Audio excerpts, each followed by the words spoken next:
Isang araw, mayroong isang lalaki nagngangalang Joshua. Mayroon itong nakasabayang bumibili sa isang munting tindahan. Pwede mo kipagkaibigan tayo. Sure, May jowa ka na ba? wala pa eh. Ano pangalan mo te? Remalin, Ilang taon ka na tayo ganun? Ilang taon ka na po? 21.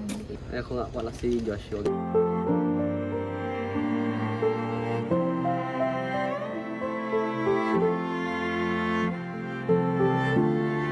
Tara, bili tayo. Biberienda tayo dito sa tindahan. Sa ikli ng panahon na pagkakakilala ni Joshua and Rem, they become a lover. Pareho nilang naramdaman na komportable sila sa isa't isa, na tila ang mundo'y umaayon sa kanila. Sinusulit bawat araw na magkausap at magkasama. Masaya silang nagkukwentuhan, labis na nagagalak tuwing magkasama, na tila wala nang kinabukasan. Hanggang sa pareho nilang nasasaksihan ang bawat ngiti sa mga labi. Marami silang pinagplanuhan sa buhay, umabot na rin sa punto na bumuo ng isang masayang pamilya.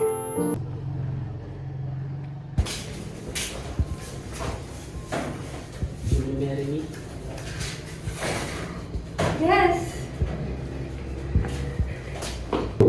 Kailangan yung pumirma ditong dalawa para may katibayan na kayo ay ganap ng mag-asawa.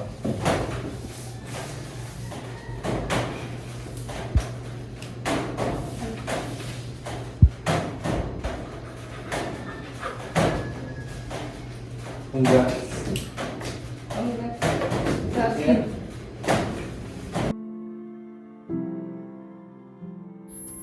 Paulit-ulit na lang yung cycle ng relationship nila.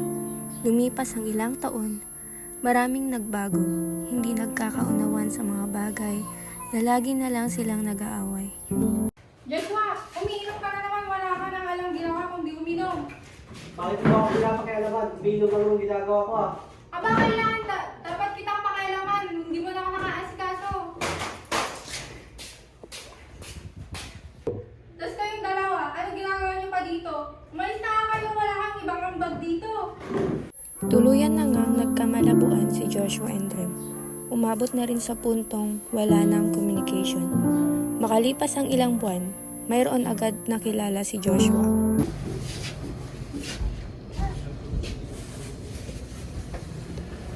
Hello? Kumain ka na ba? Pwede tayo magkita ngayong araw? I-date lang sana kita. Namimiss na kasi kita eh. Pwede ba mag-date tayo ngayon? Sige.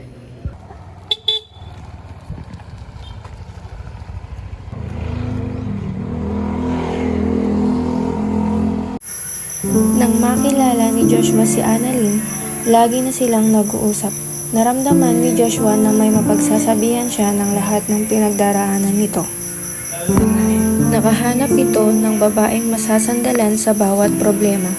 Naging comfort zone nila ang isa't isa at napagtanto ni Joshua na masaya siya tuwing kasama si Annalyn.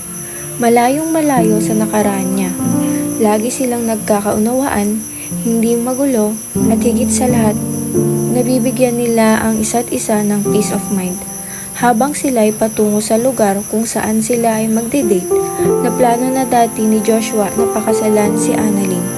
Wala namang pag-aalinlangan si Annalyn, pagkus tunay rin ang nararamdaman nito kay Joshua.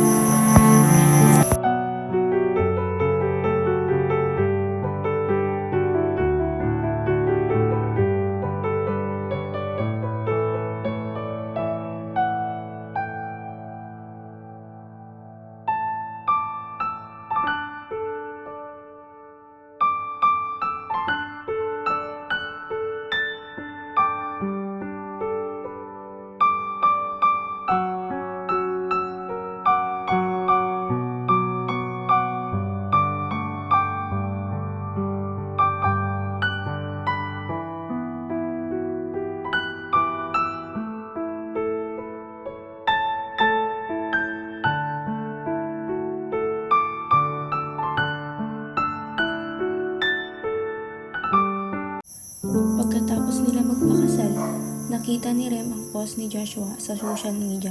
Sumama ang pakiramdam nito kaya dali-daling pumunta sa isang officer upang mag-complain sa nakita. Matapos magreklamo, inaksyonan naman agad ito ng mga kapulisan ng Tagaran.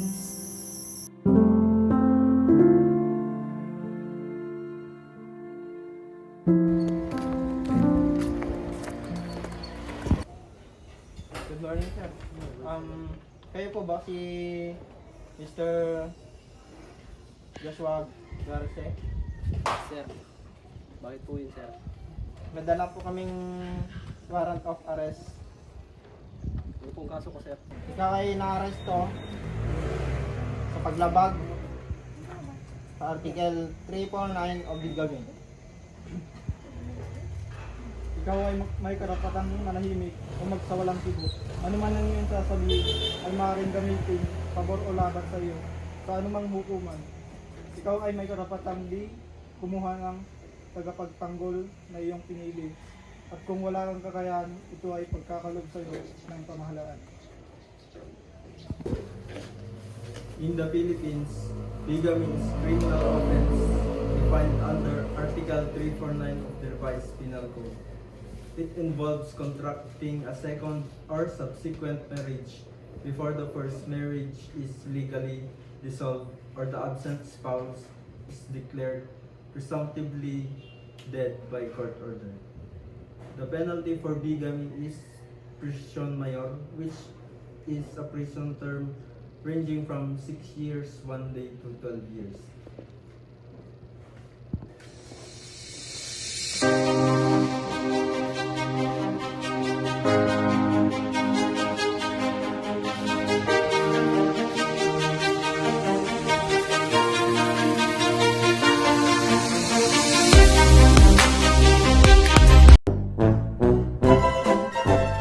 Go. Bigamy is